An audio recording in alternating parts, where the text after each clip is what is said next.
Hi, welcome back to We See With Our Brains.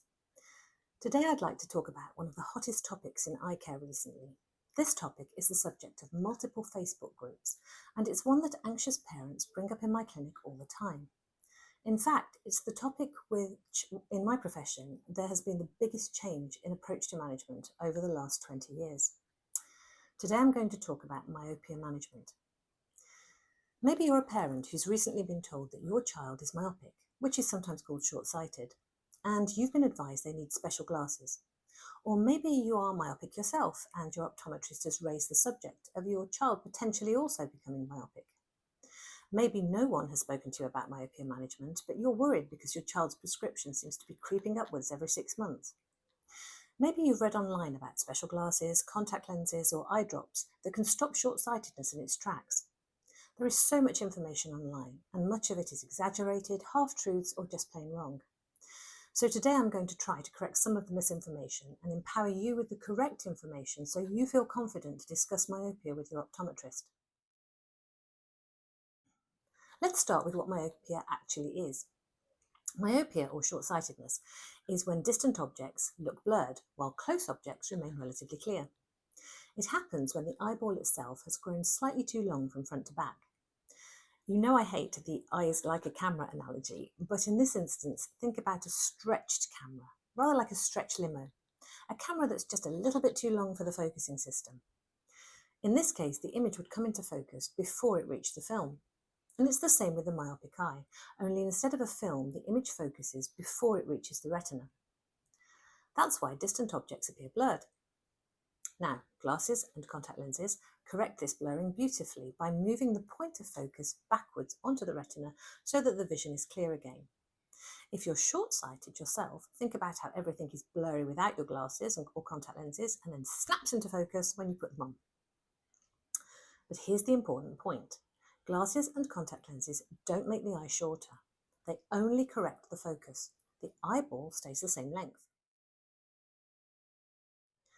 When I first qualified as an optometrist more than 30 years ago, we mainly thought of myopia as an inconvenience. I'm very myopic myself, and when I was a child, it was a bit of a standing joke among my family and friends that my glasses gradually got thicker and thicker each year. As I got older, I was fitted with contact lenses, and life went on as normal. But over the last 20 or 30 years, as a profession, we've realised something important. The problem was never the glasses. The problem is the fact the eye itself is becoming longer. The longer the eye becomes, the more stretched the delicate tissues inside it become. That stretching increases the lifetime risk of several potentially sight-threatening conditions. Like other myopic people, I'm more at risk of retinal detachment, glaucoma, certain types of cataract, myopic macular degeneration, and abnormal blood vessel growth beneath the retina. Now, that doesn't mean that I and every other short-sighted person will develop these conditions, but there is no doubt that the risk increases the longer the eye is. That's why today optometrists aren't just trying to improve a child's vision. We're trying to keep the eye itself as healthy as possible throughout their lifetime. Every unit of myopia, which we call a diopter, that we can prevent helps us to achieve that goal. So where did all this come from? Did my whole profession collectively suddenly wake up one morning and decide that myopia was this terrible plague affecting our children? No, of course not. As with the risks of smoking, the research evidence trickled out of universities and medical institutions slowly at first and then gathered pace until there was a tipping point where the body of evidence was so great we couldn't ignore it anymore. The first research papers about the risks of smoking were published back in the 1950s, and research accelerated in the 60s, but it took until 2006-2007 for smoking to be banned in pubs and on public transport. Interest in myopia management accelerated during the 1990s and early 2000s. At that time, I was newly qualified and completely unaware of all this, but then so were the majority of my profession. Researchers in Singapore, Hong Kong and Taiwan had noticed that childhood myopia was becoming incredibly common in those areas. In some urban populations, the majority of young adults were becoming short-sighted, and incidences of retinal detachments, glaucoma, myopic macular degeneration and such were also increasing. This wasn't just an eye care issue, this was becoming a public health issue. So scientists began asking an important question. Could we actually slow down the growth of the eye? Over the following 2 decades, dozens of carefully designed clinical trials were carried out around the world, and today we have a large body of high-quality research. In fact, the evidence is now so strong that the International Myopia Institute has published a series of international consensus guidelines to help eye care professionals manage progressive myopia. Today, we no longer ask whether myopia management works. Now we're asking which treatments work best and for which children. Who is more likely to become myopic? Well, as seems to be the case with eyesight, there isn't one easy answer. It's usually a combination of genetics and environment. We know that children are more likely to become myopic if one or both of their parents are short-sighted. We know that some ethnic groups have a higher prevalence than others. It's no accident that a lot of the original research on myopia management was carried out in China and Taiwan. We know that children who become myopic at a younger age are more likely to go on to develop higher levels of myopia because their eyes simply have longer to continue growing. And we know that children who spend relatively little time outdoors are also at a higher risk of developing myopia. Exactly why isn't completely understood. The leading theory is that bright outdoor light, which is between 100 to 500 times brighter than indoor light, stimulates the release of dopamine within the retina, and dopamine appears to slow the growth of the eye. One of the simplest pieces of advice optometrists can give parents is to encourage their children to spend around 1 to 2 hours outdoors each day where possible. They don't have to be exercising, just being outside seems to have a protective effect. The walk to school counts, as do outside PE lessons or taking the dog out. The other easily modifiable lifestyle factor is prolonged close work. And in fact, spending time outdoors has the secondary beneficial effect in that it naturally reduces the amount of time a child can spend on a screen. The main problem here is spending hours at a time continuously focused on something that's only 30 centimetres or less away from the eyes. Digital screens are a particular problem because children tend to hold them like this and take very few, if any, natural breaks. A useful tip is this: keep this bit of your arm straight, make a fist and touch it to your chin. That distance there is the minimum distance a child, or an adult for that matter, should hold a book or a phone. So if they're holding it here, that's too close. Another tip is the 20-20-2 principle. After every 20 minutes on a device, look up and try to focus on something in the distance for at least 20 seconds, and try to spend around 2 hours each day outdoors.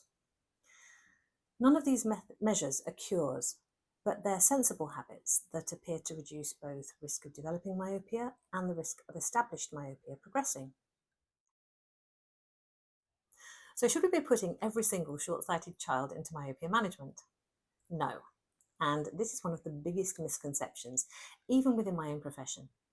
Not every short-sighted child has progressive myopia. Some children become mildly myopic and then change very little over the following years. Those children may simply need ordinary glasses or contact lenses. On the other hand, some children become significantly more short-sighted every single year. Those are the children we should be interested in identifying. Myopia management isn't about treating every short-sighted child. It's about identifying the children whose eyes are growing too quickly and trying to slow down that growth. A responsible optometrist shouldn't simply measure the glasses prescription and immediately recommend myopia management. We need to know, is this child genuinely progressing? And one of the best ways of answering that question is by measuring the axial length of the eye. Remember I said earlier that myopia is really about the eye becoming too long. Axial length measurement tells us exactly how long that eye is, and repeated measurements allow us to monitor how quickly the eye itself is growing, sometimes even before we see major changes in the glasses prescription. We should also perform something called a cycloplegic refraction. Children have incredibly powerful focusing systems. Sometimes they can involuntarily focus so much during an eye examination that they appear more short-sighted than they really are. Cycloplegic eye drops temporarily relax that focusing system, so we can measure the true prescription far more accurately. Without cycloplegia, there's a risk of overestimating the amount of myopia or missing hidden long-sightedness altogether. Finally, I would always perform a binocular vision assessment because not every child who struggles with distance work has progressive myopia. Some have a convergence or divergence problem, some have focusing problems, some have both. Understanding how their eyes work together helps me decide which treatments are appropriate and whether other aspects of their visual system also need attention. Only after we've gathered all of that information can we decide whether myopia management is appropriate. If we decide that myopia management is the way to go, what treatment options do we have at our disposal? Well, there are four main approaches. The first is specially designed myopia management spectacle lenses, and many patients start their journey here. The myopia management glasses look very similar to ordinary glasses, but are designed to alter the way light reaches the peripheral retina. They work by fooling the brain into thinking the eye is already the correct size and shape, so it doesn't need to grow anymore. Several large clinical trials have shown that these lenses can significantly slow the progression of myopia in many children. It's important to note that not all lens designs are created equal, and some lens designs have a lot more research and evidence behind them than others. It's also important to note that the lenses will not work to manage myopia in every frame style, so the child should be carefully measured and fitted by a qualified dispensing optician, trained in dispensing myopia management spectacles. The second option is daily disposable soft contact lenses, designed specifically for myopia management. Again, these don't simply correct vision. They're also designed to influence the signals that control eye growth. There are different designs, and your optometrist will be able to advise on the best design for your child. The third option is orthokeratology, which is abbreviated to ortho-K. These are rigid contact lenses worn overnight. While your child sleeps, they gently reshape the front surface of the eye, and the lenses are removed in the morning, allowing clear vision throughout the day without glasses or contact lenses. The reshaping is temporary, and as with the spectacles and daily contact lenses, the reshaping alters the way the light reaches the peripheral retina, which influences the signals that control eye growth.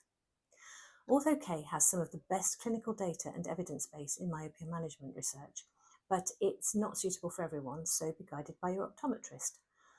All contact lenses, whether soft or ortho-K, require careful fitting, excellent hygiene, and regular follow-up aftercare to make sure that the front surface of the eyes remain healthy. The final option we have is low-dose atropine. These are eye drops used once each evening. The atropine blocks certain receptors in the eye, which relaxes the focusing muscles and alters the biochemical signal to the retina and sclera, which is the white of the eye, and this slows the abnormal excessive elongation of the eyeballs in many children. One of the questions I get asked is whether we can combine treatments.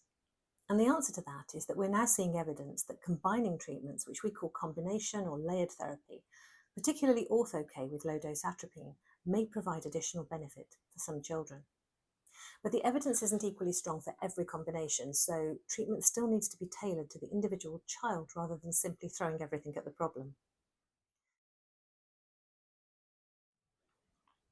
Another question I'm often asked is, will wearing ordinary glasses make the myopia worse? No. This is one of the oldest myths in optometry. Glasses don't make the eyes become more short-sighted. They simply allow a child to see clearly. If the prescription changes, it's because the eye has continued to grow, not because they've worn their glasses. However, while ordinary glasses will not make the eye more myopic, the body of research in myopia management indicates that specialist spectacles and contact lenses can help to make the eyes less myopic than they would have otherwise ended up. One of the questions I've never been asked by a parent, but which is actually really important, is who were all these research studies conducted on? Most of the excellent research we have has been carried out on otherwise healthy children with typical progressive childhood onset myopia. We have much less evidence for children whose myopia is caused by rare genetic conditions, connective tissue disorders such as Marfan syndrome, Stickler syndrome, or some forms of Ehlers-Danlos syndrome, or for certain other unusual causes of high myopia. In these children, the eye may be growing for reasons that current myopia management treatments cannot fully influence. That doesn't mean we can't or shouldn't try. It simply means the research is much less certain, and management might involve hospital eye services as well as community optometry. Given the high online and media profile of myopia at the moment, I inevitably get asked questions about adult onset myopia, which is myopia that began to develop after the age of 18. And again, in this case, the evidence base is limited. Anecdotally, in my own clinic, I found that many of these patients, their myopia has its origins in binocular vision problems, often triggered by excessive near work. So vision therapy is often a good way to manage these patients. The final and most frequent question I get asked is, will these spectacles or contact lenses cure the myopia? No. And I think it's really important to be honest about that. We call it myopia management, not myopia cure, for a reason. The aim isn't to stop the myopia completely. The aim is to slow down the progression. Imagine you can drive to a destination in an hour. If I then halve your speed, although you're still travelling in the same direction, you're not going to get to your destination within that same time frame. Myopia management works in much the same way. If we can reduce the amount the eye grows over childhood, the child will not end up as myopic, and we may substantially reduce their lifetime risk of serious eye disease. That's a worthwhile goal, even if they still need glasses.